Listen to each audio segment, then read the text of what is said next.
warahmatullahi wabarakatuh. Perkenalkan, nama saya Ratika Juliansi, NIM 2010101064. Baiklah, di sini saya akan sedikit mempromosikan tentang media komunikasi kesehatan tentang asuhan prakonsepsi. Di sini saya akan memberikan sedikit edukasi dan pemahaman tentang apa sih asuhan prakonsepsi itu. Baik, langsung saja. Baik, yang pertama, apakah pemeriksaan kesehatan prakonsepsi itu? Asuhan prakonsepsi adalah asuhan yang diberikan sebelum kehamilan dengan sasaran untuk mempermudah wanita atau calon ibu mencapai tingkat kesehatan optimal sebelum ia hamil. Asuhan prakonsepsi ini memiliki banyak keuntungan dan variasi, antara lain memungkinkan identifikasi penyakit medis, pengkajian kesiapan psikologi, keuangan, dan mencapai tujuan hidup. Baik, kemudian perawatan prakonsepsi biasanya mencakup pemeriksaan risiko, penilaian fisik, vaksinasi, dan konseling.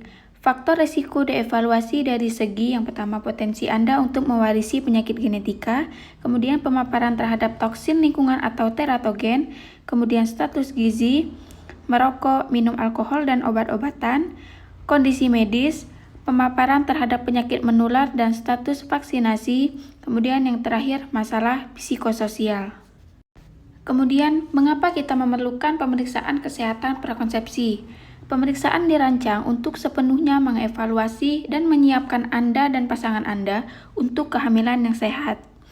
Hal ini merupakan kesempatan untuk menyelesaikan segala masalah kesehatan yang ada. Kemudian layanan atau prosedur pemeriksaan prakonsepsi bagi perempuan yang merencanakan untuk hamil.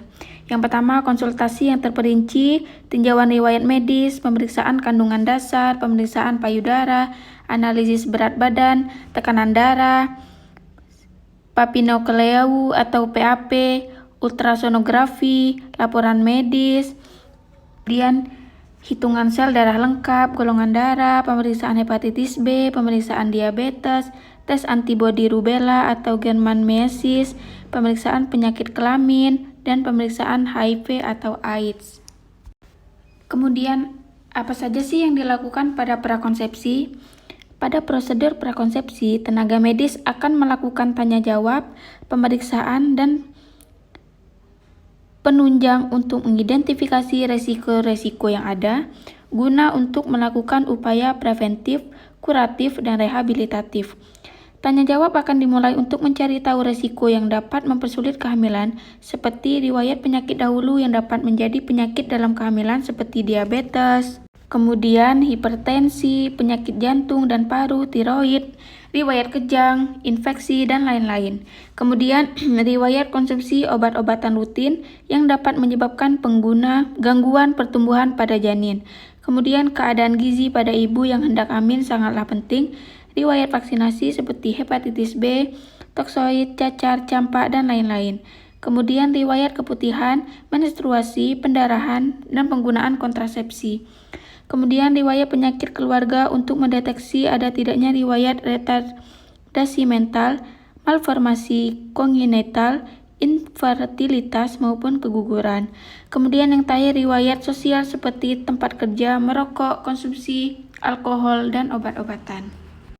Selanjutnya, prosedur prakonsepsi dilanjutkan dengan pemeriksaan fisik lengkap dan pemeriksaan penunjang berupa EKG dan pemeriksaan laboratorium yang bertujuan untuk penyaringan risiko ataupun screening.